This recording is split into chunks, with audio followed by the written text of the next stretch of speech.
तो दोस्तों फाइनली 30 नवंबर 2025 का दिन आ गया है। ये एक ऐसा दिन जिसके हम काफी टाइम से वेट कर रहे थे। इसके लिए हमने बहुत मेहनत करी है, बहुत एफर्ट डाले हैं, बहुत सपने संजोए हैं। तो यहाँ पर हमेशा की तरह मैं आपको कुछ लास्ट मिनट टिप्स देना चाहूंगा जो इस दिन आप लोगों को अच्छा परफॉर्म करने में हेल्प कर सकते हैं। और दोस्तों फाइनली आपके नाम के आगे अकाउंट ऑफिसर, इन्फोर्समेंट ऑफिसर या फिर असिस्टेंट प्रोविडेंट फंड कमिश्नर का टैग लगवा सकते हैं। तो ध्यान से वीडियो देखिएगा।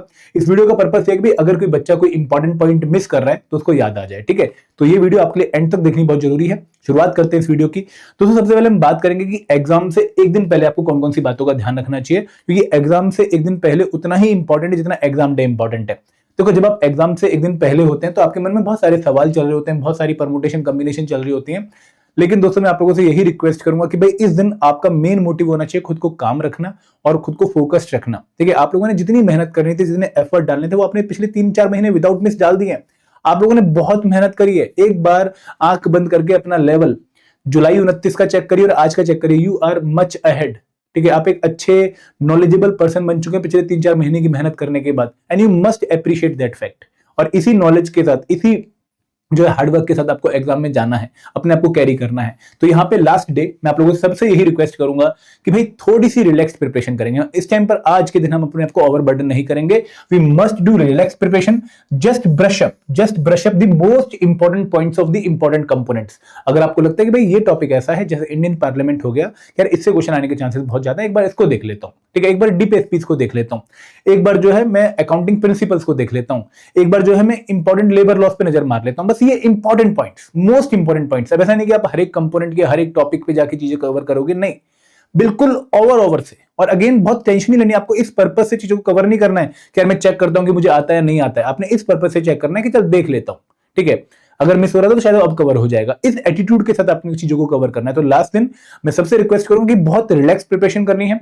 अच्छी नींद लीजिए शुक्रवार की शाम को भी, और शनिवार को आराम से उठिए, दिन में पढ़िए, और रात को 6 बजे के बाद आप मत पढ़िए। उसके बाद आप जो है अपने किसी और एक्टिविटीज के थ्रू जो है अपने आप को बिजी रखिए। अच्छी नींद उस दिन भी लीजिए और एक दिन एग्जाम डे वाले दिन फ्रेश होके जाइए। तो ये पॉइंट आप लोगों ने ध्यान रखना है, पहला बहुत इंपॉर्टेंट पॉइंट है। दूसरा पॉइंट है कि भाई आप लोगों को अपनी एग्जाम किट रेडी कर लेनी चाहिए। देखो, एग्जाम किट रेडी करनी बहुत जरूरी है, क्योंकि लास्ट डे पैनिक क्रिएट हो जाता है कई बार जब हमारे एग्जाम किट में चीजें मेंशन नहीं होती हैं। तो आपने क्या क्या ध्यान रखना है कि भाई आप लोग एग्जाम किट में एक तो अपने ई एडमिट कार्ड की फोटोकॉपी जो है लेके जाएं, अच्छा प्रिंट आउट लेके जाएं। कोशिश करें कि भाई कलर प्रिंट आउट ही लेके जाएं, ठीक है, बेस्ट रहेगा वो। और यहाँ पर अगर आपकी फोटो प्रिंट आउट में क्लियर नहीं है तो उस केस में आपको 2 पासपोर्ट साइज फोटोग्राफ भी लेके जानी चाहिए। ठीक है, अब दोस्तों काफी बच्चों का डाउट है कि सर पासपोर्ट साइज फोटोग्राफ जो है वहां पर क्या नेम और डेट मेंशन होना चाहिए? जरूरी नहीं है। यूपीएससी ने अपनी मेल में क्लियरली कम्युनिकेट किया है कि भाई आप normal passport size photograph without name and date लेकर आ सकते हो। हमारा पर्पस बस ये देखना है कि जो बच्चा एग्जाम देने आया है क्या वही पर्सन एडमिट कार्ड में मेंशन है, बस ये प्रूफ करना है। ठीक है, इसके बाद आप लोगों को ओरिजिनल आईडी प्रूफ लेके जाना चाहिए। आईडी प्रूफ क्या हो सकता है? आप वोटर आईडी कार्ड लेके जा सकते हो, आप जो है पैन कार्ड लेके जा सकते हो, आप आधार कार्ड लेके जा सकते हो, आप पासपोर्ट लेके जा सकते हो, आप ड्राइविंग लाइसेंस लेके जा सकते हो। जिस भी फोटो आईडी कार्ड में, जिस भी आईडी कार्ड में आपकी फोटो है वो आईडी कार्ड आप लेके जा सकते हो। इसके बाद आप लोगों को पेन के फॉर्म में ब्लैक बॉल पॉइंट पेन लेके जाना है। ठीक है, याद रखिएगा ओएमआर शीट पर भी आप आंसर मार्क करेंगे तो आपको ब्लैक बॉल पॉइंट पेन का ही यूज करना है। आप लोग जो है वाटर बॉटल लेके जा सकते हैं। आप लोगों को wrist watches, simple wrist watches ले जानी भी अलाउड है, आप ये भी लेके जा सकते हैं। आप जो है पेंसिल भी लेके जा सकते हैं। तो ये आइटम आपके एग्जाम किट में पक्का होनी चाहिए। इनका इस्तेमाल आप लोगों को पेपर के दौरान करना पड़ सकता है। दोस्तों एक और बात कि भाई आज जब आपका एग्जाम कल अगले दिन है तो आज आप लोग एक अच्छा खाना खाइए, ठीक है, हेल्दी फूड खाइए।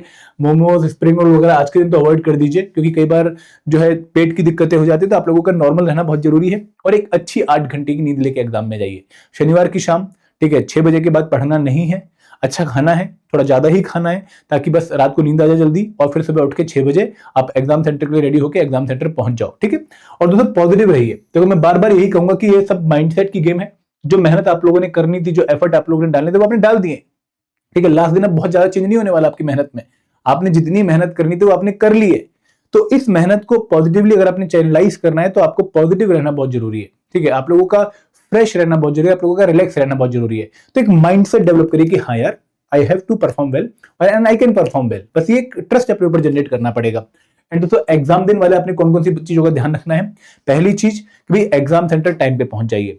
अपना जो आपने टाइम सेट कर रखा है उसमें मिनिमम 30 मिनट्स का बफर लेके चलिए। फॉर एग्जांपल अगर आपने सोच रखा है कि मुझे 8 बजे रिपोर्ट करना है, ठीक है, क्योंकि एडमिट कार्ड में आपको यही 8 AM का रिपोर्टिंग टाइम दिया है, कि भाई आपको सेंटर पे 90 minute before the exam report करना है। ठीक है, ये बोला हुआ है एडमिट कार्ड की इंस्ट्रक्शंस में। तो आप लोगों को 8 AM अगर आपने टाइम मान के चला हुआ है अपने लिए पहुंचने का, तो आप इसमें 30 मिनट का बफर लेके चलिए। आप 7:30 तक पहुंचने की कोशिश करिए, क्योंकि अगर बाई चांस कोई खुदा ना खासा कोई इमरजेंसी वगैरह आती है तो भी आप 8 बजे तक तो पहुंच ही जाए। ठीक है, दूसरी बात कि भाई आप लोगों को ये ध्यान रखना है कि 9 बजे के बाद आपको एग्जाम सेंटर के अंदर एंट्री नहीं मिलेगी। ठीक है, और दोस्तों आप लोगों ने इस एग्जाम के लिए बहुत मेहनत करी है। बहुत सारे बच्चे जो हमारे साथ जुड़े हुए थे, मुझे बहुत दुख के साथ कहना पड़ रहा है कि उनका एडमिट कार्ड नहीं आया है। क्यों? क्योंकि भाई उन्होंने कॉमन एप्लीकेशन फॉर्म के बाद अपनी पूरी प्रक्रिया एग्जाम की कंप्लीट नहीं करी, उसके बेचारों को पता नहीं लगा। और अभी यूपीएससी जब उनको बोल रहा है कि भाई आपका प्रोसेस कंप्लीट नहीं, तो बहुत दुख होता है, क्योंकि बच्चे ने 3-4 महीने मेहनत करी है। तो दोस्तों यहाँ पे ये पॉइंट आप लोग ध्यान रखिएगा कि भाई आपकी ऐसी छोटी सी मिस्टेक आपकी मेहनत को जो है सिरे ना चढ़ने दे, ऐसा ना हो। आप लोग पूरा टाइम का ध्यान रखिए, बहुत केयरफुल रहिए, क्योंकि आपने इस दिन के लिए बहुत मेहनत करी है। तो यहाँ पर 9 बजे से पहले ही आप लोगों को सेंटर पे पहुंचना चाहिए। दोस्तों ओवर थिंक नहीं करना है। मैं बार बार कह रहा हूं कि एग्जाम सेंटर के बाहर का जो माहौल होगा, ठीक है, या फिर जो भी चीजें आपके आसपास चल रही होंगी, उनसे परेशान नहीं होना है, डिस्ट्रैक्ट नहीं होना है, फोकस रहना है, काम रहना है। ठीक है, एंड दोस्तों अगर पेपर में पहले 5-10 क्वेश्चन आप लोगों के अनुसार नहीं आए हैं, पेपर का पैटर्न डिफरेंट हो गया है, पेपर में जो है डिफरेंट स्टाइल ऑफ क्वेश्चन आ गए हैं, पेपर में पुराने वाले पेपर की तरह पेपर नहीं है, उस केस में भी पैनिक नहीं होना है, रिलैक्स रहना है, क्योंकि नॉलेज का टेस्ट है। आप लोगों को अपनी नॉलेज अगर अच्छी आपने जो है तैयार कर रखी है, तो आप एग्जाम में कुछ ना कुछ करके अच्छा होगे, ये विश्वास आपके पास होना चाहिए। तो पैनिक बिल्कुल भी नहीं करना, क्योंकि अगर चीजें चेंज होती है तो हर बच्चे के लिए चेंज होंगी, सिर्फ आपके लिए चेंज नहीं हो रही। हर बच्चा 2023 के पेपर को रेफरेंस मान के जाता है, क्योंकि हम प्रीवियस पेपर उसी को मानते हैं। तो यहाँ पर उस पेपर के रेफरेंस से अगर कोई ट्रेंड चेंज होता है तो आपको पैनिक नहीं करना है। पहले 5-10 क्वेश्चन अगर आपको नहीं आते हैं तो भी पैनिक नहीं करना है, क्योंकि सिलेक्शन 120 के 120 क्वेश्चन करने वाले की नहीं होगी, याद रखिएगा। क्योंकि अगर उसने बहुत सारे नेगेटिव कर दिए वो आउट है।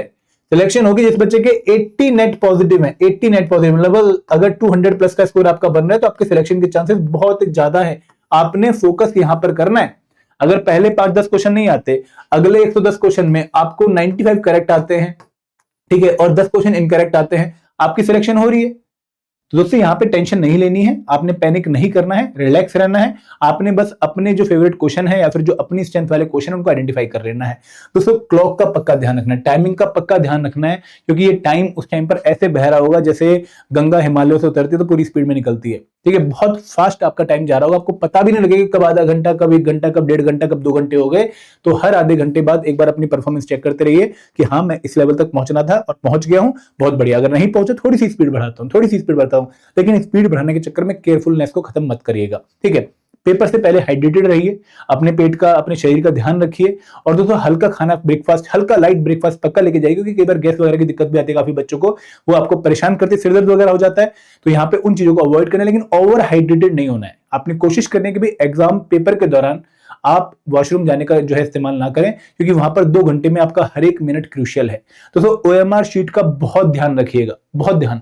ठीक है, और वहां पर जो भी डिटेल आपने भरने हैं वो 5-10 सेकंड एक्स्ट्रा लगा के ही भरिएगा, जल्दीबाजी में मत भरिएगा। टाइम सेव करने की कोशिश OMR के रिस्पेक्ट में मत करिएगा, क्योंकि वहां पर वही पेपर, वही शीट आपकी जो है एक जो है जीवन की एक जो है मेजर एक कहते हैं ना कि प्लैंक है, ठीक है, उसके ऊपर ही आपका पूरा भविष्य निर्भर कर रहा है। तो उस शीट को बहुत केयरफुली हैंडल करिएगा। एंड दोस्तों last but not the least, it is my important message to all of you. आप लोगों ने बहुत मेहनत करी, I was connected with you throughout the journey.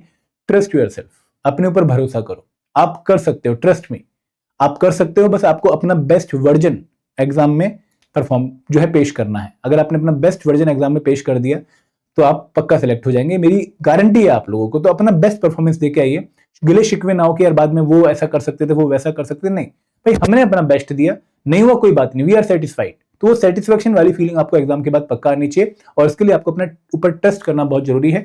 And दोस्तों मैं आप लोगों से सभी से ये रिक्वेस्ट करूंगा कि भाई आप इस वीडियो के नीचे कमेंट पक्का करिए हाई जोश, कि भाई जोश बहुत हाई है अच्छा परफॉर्म करने का। ठीक है, तो जोश हाई मुझे हर एक बच्चे की तरफ से चाहिए, बिकॉज दोस्तों दिस इज द मोमेंट जहां पर हम अपने आप को कंपोज करके एग्जाम में शूट करेंगे। एग्जाम में अच्छा परफॉर्म करने के बाद 1:30 बजे जो हमारा एनालिसिस सेशन है संडे को, एग्जाम के आंसर की डिस्कशन सेशन है, उसमें हम पार्टिसिपेट करेंगे और उसके बाद हम सबको गुड न्यूज देंगे कि भाई हाँ हमारे इस एग्जाम में सिलेक्शन हो सकता है। ये एटीट्यूड हमें कैरी करना है। तो थैंक यू वेरी मच, जय हिंद, जय Bharat, all the best for the exam. High जोश के साथ एग्जाम देना है और पूरा अच्छा परफॉर्म करना है। Thank you very much.